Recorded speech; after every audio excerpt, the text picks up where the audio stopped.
Opa, pessoal, tudo certo? Sexta de 3 no ar. Para no vídeo de hoje nós fazermos aquele destrinchamento, né, desmembrar todo o Chicago Bulls, que é o time da vez hoje que a gente vai mostrar para vocês os melhores caminhos para se explorar. Lembrando que esse vídeo é exclusivo para quem é membro do nosso canal, então se você é membro e está conferindo esse vídeo, quero agradecer todo o apoio de vocês aí. São 15 membros no momento da publicação desse vídeo, mas que fazem total diferença. Como forma de agradecer, estamos lançando uma maratona aí de 2 vídeos por semana pelo próximo mês, aí, ou seja, até o final de janeiro vocês vão ter 2 vídeos por semana. Ou na verdade vai ser um vídeo e uma live exclusiva para vocês que estão aqui. Então, quero agradecer mais uma vez e pedir para vocês encarecidamente o like para a gente seguir aqui com esses vídeos especiais, beleza? Bom, o Chicago Bulls é um dos times mais lucrativos contra eles, né, que a gente tem durante a temporada, mas também é um bom time para se trabalhar em zebras, é um dos times que mais jogam prorrogação em toda a NBA e costumam cobrir com frequência o handicap positivo, mas tem muita coisa melhor para a gente explorar dentro dessa franquia, mais especificamente contra, como eu disse para vocês, do que necessariamente a favor.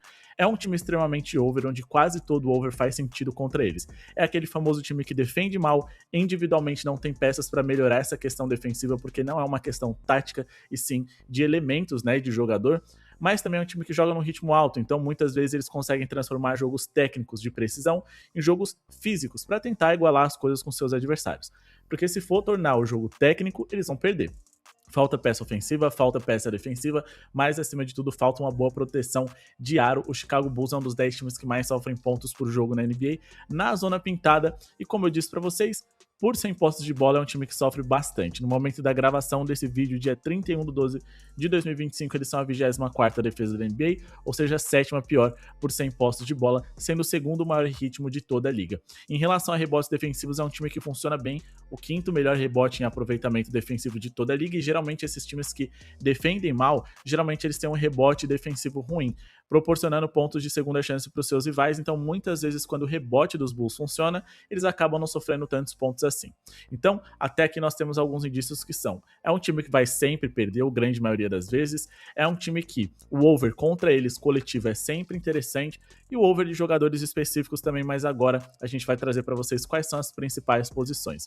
Eu gosto de jogadores altos que pontuam bem por dentro, principalmente se forem pivôs ou ala pivôs, já que o Chicago é o terceiro time mais vazado para pivôs na liga e para ala pivôs é o primeiro time mais vazado. Então jogadores como Giannis Antetokounmpo, Nikola Jokic são alguns dos exemplos, em cada um em uma posição, né, de formações aqui, posições nas quais eles podem ferir bastante esse Chicago Bulls.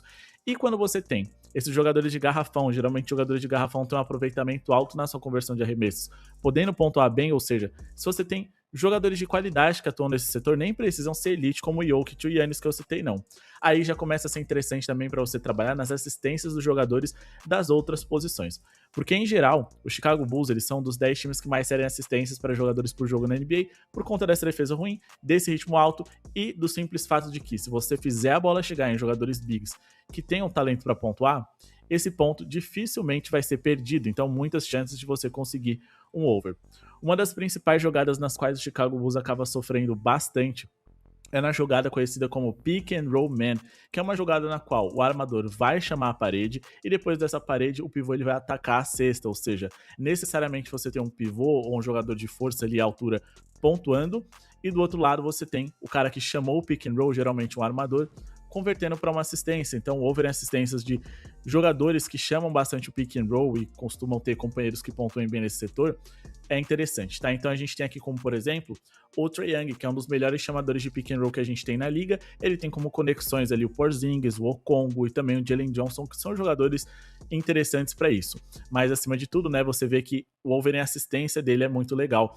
Quando você tem aí diversos jogadores que podem pontuar bem contra o Chicago Bulls, ou seja, todo mundo do time ali pontua bem. O ala, se ele não é um cara muito alto, muito forte, é o principal jogador do time. O ala de força e o pivô também são jogadores que costumam ter ali de 10 a 20 pontos de média. Aí geralmente é interessante você trabalhar com esse over em assistências, porque é tanta opção ali para esse cara poder servir e pontuar bem contra esse time frágil, que é o dos Bulls, que o over em assistências se torna interessante. Como eu disse para vocês, na jogada de pick and roll man, o Chicago Bulls não é só nessa temporada não, tá? Em muitas temporadas, ainda mais com o Vucevic em queda livre em relação à qualidade, porque ele foi um cara ali que foi de All-Star ali no Orlando Magic, para um cara interessante no Chicago Bulls, e aí foi só caindo, mas a gente tá falando de um Bulls que é um dos 10 times mais vazados em pick and roll man em toda a NBA, e quando a gente coloca aqui em opponent shooting, para poder entender onde os adversários melhor pontuam.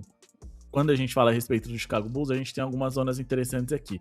Na área restrita, o Chicago Bulls é o time que mais permite arremessos convertidos em toda a NBA contra o seu patrimônio, mas também são o time que mais permite tentativas de arremesso desse tipo, ou seja, não só é fácil pontuar, como é fácil você chegar nesse setor, que é a menor distância que a gente tem na liga ali para poder calcular. É naquela meia-lua que fica embaixo, praticamente, exatamente, né, ali do aro. No paint, a gente está falando de um Chicago Bulls que acaba não sofrendo tanto assim, mas na meia distância eles são o terceiro pior aproveitamento na hora de defender esse tipo de arremesso, então jogadores que pontuam bem no garrafão também são bem-vindos. Quando você não tem ali no time um jogador alto muito claro para poder pontuar bem, esses armadores que chamam bastante o pick and roll, batem a bola para dentro, arremessam ali na meia distância, na zona pintada ou infiltram, como Donovan Mitchell, Shai Gilgeous-Alexander, tem também o Cade Cunningham ali, geralmente são jogadores também interessantes para produzirem pontos contra esse time. Claro, o grande desafio fica por conta de qual vai ser o jogador, o grande cestinha da noite, para ferir esses caras. Geralmente, quando você tem ali um time com jogadores que infiltram bem ou são altos, fazendo movimentos de fora para dentro, geralmente a gente já tem um cenário interessante, porque geralmente é assim que funcionam os cestinhas das franquias. Praticamente quase todos os times da NBA, se você for pegar, eles pontuam dessa forma. Mas tem jogadores que são cestinhas e não pontuam dessa forma, como por exemplo o Stephen Curry. Aí nesse caso é mais interessante os caras que pontuam por dentro de fato. Então tem sempre que ponderar, ver a característica específica do jogador, mas se o melhor jogador e cestinha da franquia é um cara que joga no garrafão, como eu disse, Jokic, Giannis, um Embiid ali saudável, por exemplo, aí não tem muitos outros caminhos pra gente explorar, tá? Quando a gente fala em relação a pivô, esses pivôs mais completinhos, como é o Sengun, o Jokic ou, por exemplo, o Sabonis, a gente pode trabalhar também com overpontos, rebotes, mais assistências, já que o Bulls é o terceiro mais vazado para pivôs na liga, eles são dos 10 que mais cedem rebotes e são também um dos 10 que mais cedem assistências, tá? Então é um cenário bem legal aqui para trabalhar com jogadores bigs, o Chicago Bulls é um dos times mais lucrativos da NBA quando a gente opera contra eles, então eu gosto assim de trabalhar com esses grandes cestinhas, com altura, que pontuam bem na média e na curta distância, independente da posição que eles jogam, mais claro, sempre priorizando pivôs e ala pivôs. Quando você não tem ali um jogador muito talentoso no garrafão, muito talentoso ali na ala de força, tanto que ele seja só talentoso, aí dá pra gente trabalhar com assistências ali de jogadores que tenham linhas interessantes e que costumam dar muitas assistências, né? Então, Chicago Bulls é um dos times mais overs na liga, dentro de uma das ligas mais overs do mundo, por que não? Eles são sim um dos 5 times certamente mais interessantes para você explorar. Espero que você tenha gostado desse vídeo. Não esquece de se inscrever no canal se você não é inscrito, mas se você já é membro aqui, provavelmente você já é inscrito. Não se esquece também aqui de convidar os seus amigos para serem membro do canal e ajudar o nosso projeto a seguir acontecendo. Muito obrigado pela sua audiência e falou!